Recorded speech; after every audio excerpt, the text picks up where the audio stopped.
अब आगे मूव करते हैं। अब क्वेश्चन है, which of the following actions can a party take where term of contracts prove untrue. यानी कि टर्म ऑफ कॉन्ट्रैक्ट जो है वो कोई ब्रीच करता है या अनट्रू प्रूव होती है तो आप उस क्या पार्टी एक्शन ले सकती है, तो आप सू कर सकते हैं फॉर ब्रीच ऑफ कॉन्ट्रैक्ट। सही है। अगर रिप्रेजेंटेशन अगर वो गलत होती है तो आप मिस रिप्रेजेंटेशन के लिए भी सू कर सकते हैं, लेकिन अगर टर्म जो है वो कोई ब्रीच करता है तो आप सू से कर सकते हैं सीधा ब्रीच ऑफ कॉन्ट्रैक्ट के लिए। विच of the following statement is true regarding representation. Representation क्या होती है? रिप्रेजेंटेशन वो सारी बातें होती हैं जो कॉन्ट्रैक्ट के होने से पहले निगोशिएशंस के वक्त हम करते हैं ताकि हम पार्टी को कॉन्ट्रैक्ट में इंड्यूस कर सकें। ठीक है। तो इसके हवाले से कौन सी स्टेटमेंट ट्रू है? पहली स्टेटमेंट है representation is not a term of a contract. हाँ, टर्म ऑफ कॉन्ट्रैक्ट नहीं होती रिप्रेजेंटेशन, ये हमने जो कॉन्ट्रैक्ट से पहले बातें की होती हैं वो होती है। ये हो सकता है कि ये बाद में जाके टर्म हो जाए, लेकिन रिप्रेजेंटेशन जो है वो जो हम कॉन्ट्रैक्ट में इंड्यूस करने के लिए बात करते हैं ना उसको आप रिप्रेजेंटेशन बोलते हैं। ठीक है। A representation does not induce the formation of contract, तो ये गलत है statement. A representation does induce the formation of a contract. A representation is statement made after the contract was formed, नहीं। Statement that was made before the contract was formed during the negotiation। तो दोनों जो है B और C option incorrect हैं, तो पहला option true है।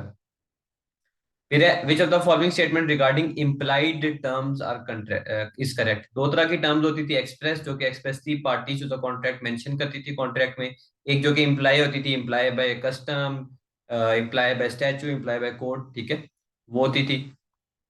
अब इसमें वो पूछता है कि कौन सी स्टेटमेंट जो है वो करेक्ट है इम्प्लाइड टर्म्स के हवाले से। तो टर्म्स में B implied into contract bye statue, तो यस, टर्म्स जो है वो कॉन्ट्रैक्ट बस बाय स्टैचू में जो है वो इम्प्लाई होती हैं, ये स्टेटमेंट करेक्ट है। The court do not interfere in contracts by implying terms, तो ये तो स्टेटमेंट गलत है। कोर्ट इंटरफेयर कर सकती है क्योंकि terms implying implied by court भी तो होती हैं। Implied by court, implied by statue और इम्प्लाइड बाय कस्टम, तीन तरह की होती है। तो इसने लिखा हुआ है कि कोर्ट नहीं इम्प्लाई कर सकती, तो गलत है। बाकी terms implied into contract by custom may not override the express terms, जबकि उल्टा है। वो कह रहा है कि टर्म्स जो आप इम्प्लाई करते हो बाय कस्टम वो एक्सप्रेस को ओवरराइड नहीं कर सकती। ठीक है। May not sorry, may not be overwritten by express terms, के एक्सप्रेस टर्म्स जो हैं वो इम्प्लाइड टर्म्स को बाय कस्टम को ओवरराइड नहीं कर सकती, तो ये गलत है। हमने पढ़ा था कि एक्सप्रेस टर्म जो है वो ओवरराइड करती हैं इम्प्लाइड टर्म्स को। ठीक है, तो ये स्टेटमेंट लास्ट वाली भी फॉल्स है। इसके बाद है, in relation to contract law which of the following describes a warranty. Warranty क्या होता है? एक को तीन तरह की टर्म्स होती थी। एक होती थी आपकी कंडीशन जो कि vital to the contract term होती थी, main root of the contract तक जाती थी, इंपॉर्टेंट सबसे टर्म होती थी, उसका वारंटी बोलते थे। फिर जो उसके बाद थोड़ी मतलब माइनर होती थी उसको आप वारंट उसको थोड़ी कंडीशन बोलते थे, और जो थोड़ी माइनर टर्म होती थी यानी कि लेस इंपॉर्टेंट टर्म होती थी उसको आप वारंटी बोलते थे। और एक इनोमिनेट टर्म होती थी जिसको आप बता नहीं सकते थे कि यार क्या ये कंडीशन है, क्या ये वारंटी है। तो कौन सी चीज वारंटी को डिस्क्राइब कर रही है? तो पहली स्टेटमेंट है, a term vital to the contract that if breach entitles the injured party to treat the contract as discharge, ये तो कंडीशन है, ये तो वारंटी नहीं है। A term subsidiary to the main purpose, यानी कि मतलब थोड़ी लेस इंपॉर्टेंट जो टर्म है, अगर वो आप ब्रीच करो तो आप इंजर्ड पार्टी पे क्लेम कर सकते हो डैमेजेस का, तो वारंटी कहलाती है। कंडीशन में आप डैमेजेस भी क्लेम कर सकते थे, कॉन्ट्रैक्ट को कैंसिल ट्रीट कर सकते थे, और दोनों काम कर सकते थे। कॉन्ट्रैक्ट भी टर्मिनेट कर कैंसिल ट्रीट कर दिया और साथ अगले को सू कर दिया डैमेजेस के लिए। ठीक है, तो बी जो है इसमें है सही आंसर होगा। देन है, which of the following statement concerning the Consumer Rights Act 2015 is correct। Consumer right act 2015 जो है बेसिकली वही बिजनेस टू कंज्यूमर जो डीलिंग होती है, एक्सक्लूजन क्लॉज में हमने पढ़ा था, उसके हवाले से है कि यहाँ पर मैं एक मिनट बोल भी लेता हूँ। कंज्यूमर राइट यहाँ पर हमने पढ़ा था, यानी फिर ये बिजनेस टू कंज्यूमर कॉन्ट्रैक्ट में जो बेसिकली ये होता था, एक्ट अप्लाई होता था, वो कंज्यूमर राइट एक्ट कहलाता था। उसके हवाले से वो पूछा कौन सी स्टेटमेंट करेक्ट है। The acts apply to the consumer contracts but not to the consumer notice, तो ये स्टेटमेंट फॉल्स है।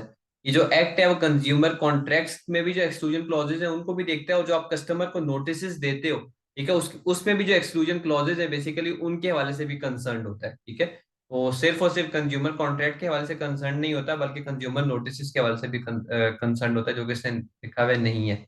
फिर सेकंड है businesses are not protected by the act, तो ये गलत है, बिजनेस टू कंज्यूमर है तो business are protected by this act. और देखें कंज्यूमर जो वर्ड है ना, कंज्यूमर बेसिकली वो बंदा होता है जो कि एक किसी का बिजनेस होता है, तो वो भी कंज्यूमर कहला सकता है। एक बिजनेस भी जो है वो दूसरे बिजनेस का कंज्यूमर हो सकता है, तो businesses are not protected by the act, ये स्टेटमेंट जो है वो फॉल्स है। बाकी all terms in consumer contract should be set out in plain intelligible language. Intelligible language का मतलब होता है अंडरस्टैंडेबल लैंग्वेज। तो yes, business to consumer contract में आप यही देखते थे कि जो अगर आपने जो क्लॉज डाली हुई है वो आपने प्लेन लैंग्वेज में जो है वो एक्सप्रेस करनी है, अगर वो आपने एक्सप्रेस नहीं की हुई तो वो अनफेयर कहलाएगी। तो ये बिल्कुल बात सही है कि जो आप कंज्यूमर कॉन्ट्रैक्ट में टर्म्स डालते हो उनको प्लेन और अंडरस्टैंडेबल लैंग्वेज में आपने डालना है। ठीक है, ऑप्शन सी इसका राइट आंसर होगा। बाकी जो नेक्स्ट है, in relation to exclusion clause which of the following describe the contra proferentem rule. Contra proferentem rule हमने wordings must cover the loss में पढ़ा था, जहां पर ये बात की गई थी कि जो एक्सक्लूजन क्लॉज जो बंदा सेट आउट करता है ना, उसका काम है कि वो वर्डिंग्स जो है वो अंडरस्टैंडेबल, मतलब वर्डिंग्स ऐसी लिखे कि अगले को पता चल जाए अगर मेरे से ये हुआ तो बिजनेस जो है या दूसरा बंदा है वो रिस्पॉन्सिबल नहीं है। ठीक है, यानी कि क्लियरली आपने स्टेट करना होता है। अगर वो ऐसा नहीं करता तो कोर्ट जो है जब वो इंटरप्रिटेशन करती है तो जिस बंदे को एक्सक्लूजन क्लॉज जिसने सेट की हुई थी उसके अगेंस्ट जाती है कि तुमने जब एक्सक्लूजन क्लॉज एक सेट की हुई थी तो तुमने वो आसान लफ्जों में दूसरे को क्यों नहीं समझाई। ठीक है, तो ऑप्शन बी इसका राइट आंसर होगा कि एनी एम्बिग्विटी। एम्बिग्विटी एम्बिग्विटी का मतलब ये होता है कि कोई चीज समझ नहीं आ रही हो, जो चीज कंफ्यूज कर रही हो। इन एक्सक्लूजन क्लॉज, कोई भी एक्सक्लूजन क्लॉज आपने ड्राइव किया है उसमें अगर एम्बिग्विटी है यानी कि वो अनक्लियर है, तो वो इंटरप्रेट की जाएगी against the person seeking to rely on them. यानी कि जिस बंदे ने अपने आप को उस लाइबिलिटी से रिड्यूस करने के लिए वो एक्सक्लूजन क्लॉज बनाई थी, उसके अगेंस्ट कोर्ट ज्यादा इंटरप्रिटेशन करेगी। क्यों? क्योंकि कोर्ट कहेगी कि यार तुम्हें जो है एक्सक्लूजन क्लॉज जो तुमने बनाई थी वो आसान लफ्जों में, ताकि दूसरे को समझ आ जाए कि यार हाँ अगर ये हुआ उससे ये हुआ नेग्लिजेंस हुई तो हम रिस्पॉन्सिबल नहीं, लेकिन तुमने ऐसा नहीं किया तो फिर हम तुम्हारे अगेंस्ट जो है ना इस चीज को इंटरप्रेट करेंगे। ये कॉन्ट्रा प्रोफरेंटम रूल कहलाता है। In relation to exclusion clause which of the following describes the main purpose rule. Main purpose rule था नहीं, हमने उस दिन नहीं पढ़ा, लेकिन आप यहीं से समझ लें। मेन पर्पस रूल बहुत ही आसान सी बात है। मेन पर्पस रूल ये कहता है कि जिस मेन पर्पस के लिए इसका ऑप्शन ए है कि the purpose of an exclusion clause is not to prevent the main purpose of contract. जिस मकसद के लिए जो है आपने बेसिकली कॉन्ट्रैक्ट बनाया हुआ है उसी मकसद से ही, मतलब दूसरे को यानी कि एक्सक्लूजन क्लॉज उस हवाले से ही डाल देना। ठीक है, मेन पर्पस के हवाले से। तो ये जो है बेसिकली मेन पर्पस रूल कहलाता है। The purpose of an exclusion clause is not to prevent the main purpose of contract. कि एक्सक्लूजन क्लॉज का पर्पस ये नहीं होता, मेन पर्पस रूल ये कहता है कि एक्सक्लूजन क्लॉज का पर्पस नहीं होता कि वो बेसिकली जो मेन पर्पस है कॉन्ट्रैक्ट को उसको प्रिवेंट ना करे, तो ये मेन पर्पस रूल कहलाता है। ये ऑप्शन ए इसका आंसर होगा।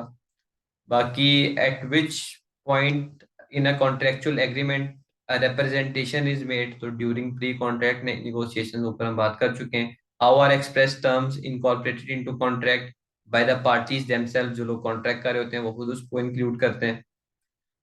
इन दो में से कौन सी स्टेटमेंट ट्रू है regarding the contractual terms. The principle of freedom of contract states that the parties may include in their contract any terms that they see fit. जो पार्टीज जो कॉन्ट्रैक्ट हैं वो कॉन्ट्रैक्ट में अपनी मर्जी की टर्म्स डाल सकती हैं जो उनको लगे सही है।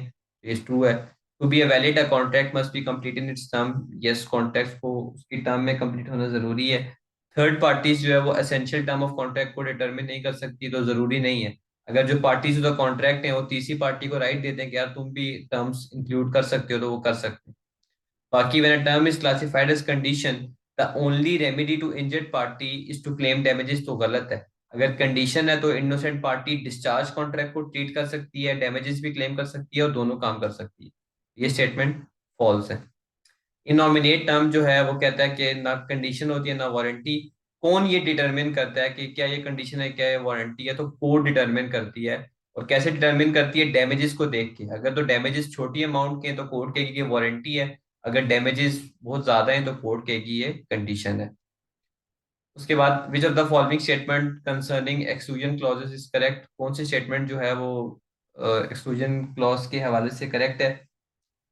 Exclusion clause can be incorporated into contract after the contract is formed, नहीं। एक्सक्लूजन क्लॉज जो है आपने कॉन्ट्रैक्ट के बनने से पहले जो है आपने इनकॉर्पोरेट करनी है कॉन्ट्रैक्ट में। केस भी हमने पढ़ा था जहां पर कॉन्ट्रैक्ट जो है वो होटल के रिसेप्शन डेस्क में हुआ था, लेकिन एक्सक्लूजन क्लॉज जो है वो होटल के रूम के अंदर थी। लेकिन तो कोर्ट ने कहा था भाई कि जो जो है एक्सक्लूजन क्लॉज है वो आपने कॉन्ट्रैक्ट होने से पहले इनकॉर्पोरेट करनी है, कॉन्ट्रैक्ट होने के बाद नहीं कर सकते, तो ये गलत है। Exclusion clause are interpreted by the court strictly, exclusion clause को कोर्ट एक्सप्लेन करते हुए स्ट्रिक्टनेस दिखाती है, बिल्कुल। Exclusion clause are not regulated by statue, तो ये गलत है। एक्सक्लूजन क्लॉज स्टैचू जो है उसको रेगुलेट करता है, लॉ उसको रेगुलेट करता है। Exclusion clause may not exclude liability for negligence, तो exclusion clause liability for negligence को एक्सक्लूड नहीं कर सकती, तो गलत है। लाइबिलिटी फॉर नेग्लिजेंस को एक्सक्लूड कर सकती है, लाइबिलिटीज फॉर इंजरीज और पर्सनल डेथ को एक्सक्लूड नहीं कर सकती कि यार अगर हमारे होने की वजह से किसी की डेथ हो जाती है तो हम रिस्पॉन्सिबल नहीं है, वो काम ये नहीं कर सकती। लेकिन लाइबिलिटी फॉर नेग्लिजेंस तो कर सकती है, तो ये भी गलत लिखा हुआ है, तो बी जो है वो करेक्ट है। बाकी विच of the following exclusion clause is void, void का मतलब होता है इनवैलिड, इनमें से कौन सी एक्सक्लूजन क्लॉज जो है वो इनवैलिड है इस एक्ट के तहत। A clause that exclude the condition that the seller has a right to sell the good, ऐसी क्लॉज आपने बना दी है जो कि बेसिकली जो बंदा है, जो सेलर है, जिसका काम है बेचना, वो उसको एक्सक्लूड कर दे कि यार तुम ये बेच ही नहीं सकते। यानी कि एक्सक्लूजन क्लॉज अगर कोई आप ऐसे सेट आउट कर दो जिससे आप जो मेन काम है एक बंदे का उसी को आप एक्सक्लूड कर दो, तो ऐसी जो क्लॉज होती है बेसिकली वो वॉइड होती है, इनवैलिड होती है। ठीक है, ऑप्शन ए जो है वो वही करेक्ट होगा। कंज्यूमर राइट एक्ट के तहत जो है वो ऑप्शन ए करेक्ट है कि ये एक्ट जो है बिजनेस टू कंज्यूमर कॉन्ट्रैक्ट्स में अप्लाई होता है, बाकी अनफेयर कॉन्ट्रैक्ट टर्म्स एक्ट जो है वो बिजनेस टू बिजनेस कॉन्ट्रैक्ट में अप्लाई होता है।